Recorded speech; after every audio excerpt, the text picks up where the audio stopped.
नमस्कार बंधुरा मनुर रान्नाघरे तोमादेर सकलके स्वागत जानाई। आशा करछि सबाई खूब भालो आछो। आजके आमी बानिये निच्छि आइसक्रीम। बाड़ीते आमरा जोदि बाड़ीते आइसक्रीमटा बानिये निते पारी ताहले बाच्चादेरकेও खुशी करते पारबो और बड़ोदेरकेও खुशी करते पारबो। विशेष करे आमादेर बाच्चारा भीषण रकम आइसक्रीम खेते भालोबाशे, तो सेखाने जोदि आमरा बाड़ीते बानिये आइसक्रीम खाওয়াই भीषण हेल्दी और एटा भीषण रकम माने जारा दूध खेते चाय ना तादेर जोन्नो भीषण रकम भालो। तो आमी एखाने 1 लिटार दूध निয়েছি। 1 লিটার দুধটাকে কমিয়ে হাফ লিটার করে নেব। আর এদিকে ঠান্ডা দুধ নিয়েছি আমি 1 কাপের মতো। দুধটা নিয়ে এখানে কাস্টার্ড পাউডার আমি গুলে নিচ্ছি ঠান্ডা দুধের মধ্যে। একদম গরম দুধ কিন্তু নেওয়া যাবে না, ঠিক আছে। ঠান্ডা দুধের মধ্যে আমি কাস্টার্ড পাউডারটাকে গুলে তারপরে যেখানে আমি 1 কিলো দুধ হাফ কিলোর কাছাকাছি হয়ে গেছে তার মধ্যে আমি দিয়ে দেব এই কাস্টার্ড পাউডার গোলাটাকে। এটা দেওয়ার পরে এর ঘনত্ব বাড়তে থাকবে, তখনই যে এই লিকুইড দুধটা অনেকটা পুরো হয়ে যাবে। তো দেখতে পাচ্ছ যে অনেকটা ঘন হয়ে গেছে। তো আরেকটু ঘন করে নিতে হবে। আরেকটু ঘন হয়ে গেলে আমি দিয়ে দেব এর মধ্যে চিনি। চিনিটা আমরা যেরকম মিষ্টি খেতে ভালোবাসি ঠিক সেই রকম পরিমাণে দেওয়া ভালো। আমি একটু বেশি মিষ্টি খেতে ভালোবাসি, তো আমি এখানে 1 কাপ দিয়ে দিলাম চিনি। এখানে চিনির পরিবর্তে কনডেন্স মিল্কও দেওয়া যায়, কিন্তু আমি এখানে চিনি দিচ্ছি। গ্যাসটাকে একদম কমিয়ে নিতে হবে। চিনি দেওয়ার পরে একটা জল ছাড়তে শুরু করবে চিনির থেকে। তো ওটা আস্তে আস্তে করে যখন আমরা গ্যাসটা জ্বালি হালকা মিডিয়াম আঁচে রেখে আর একটু ঘনত্ব হয়ে যাবে তখন গ্যাসটা বন্ধ করে দেব। তাতে গ্যাসটা বন্ধ করার পরে যখন ঠান্ডা হবে তখন আরও ঘনত্বটা বেড়ে যাবে।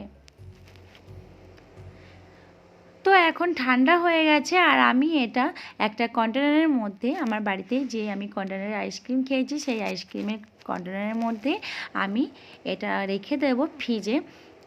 ডিপ ফ্রিজে রেখে দেব ফ্রিজারে মোটামুটি 4 থেকে 5 ঘন্টা।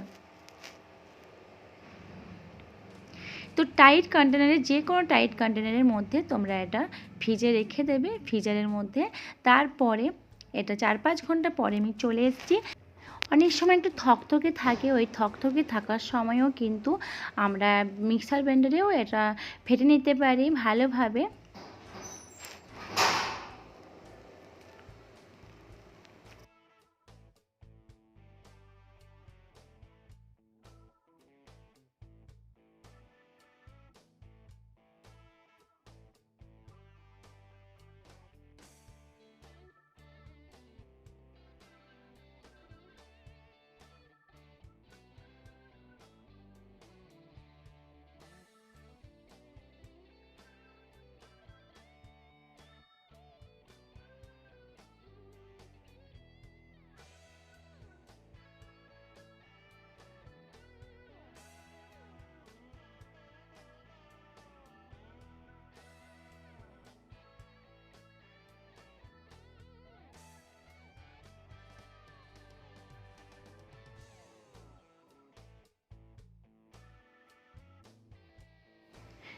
তো এখানে আমি হুইপ ক্রিম নিচ্ছি, এটার ভালোভাবে এটাও ফেটে নেব। এটা একদম হালকা হয়ে যাবে।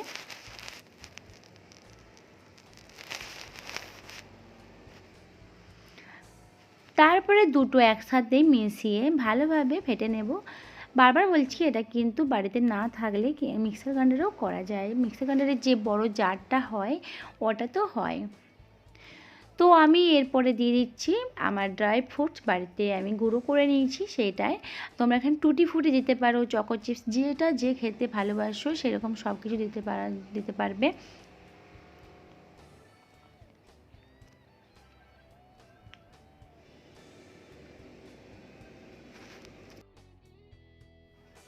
আগের দিন যে আমি আইসক্রিমের কন্টেনারের মধ্যে রেখেছিলাম ওর মধ্যেই রেখে দেব এটা আমি ফ্রিজারে। তো তোমরা যে কোনো টাইট কন্টেনারের মধ্যে রেখে দেবে ফ্রিজারে, আর এটা মোটামুটি 3 থেকে 4 ঘন্টা পরে তোমরা খেতে পারবে। তো দেখলেই তো কত সহজে রেডি হয়ে গেল। তো আমি পরের দিনে মোটামুটি আমার 4 থেকে 5 ঘন্টা না, আমি মোটামুটি ওভার নাইট পরে এলাম। তো রেডি হয়ে গেছে আর খুব সুন্দর দেখতে হয়েছে আর খেতেও ভীষণ রকম টেস্টি। তো তোমরা ঝটপট বানিয়ে নাও বাড়িতে আইসক্রিম।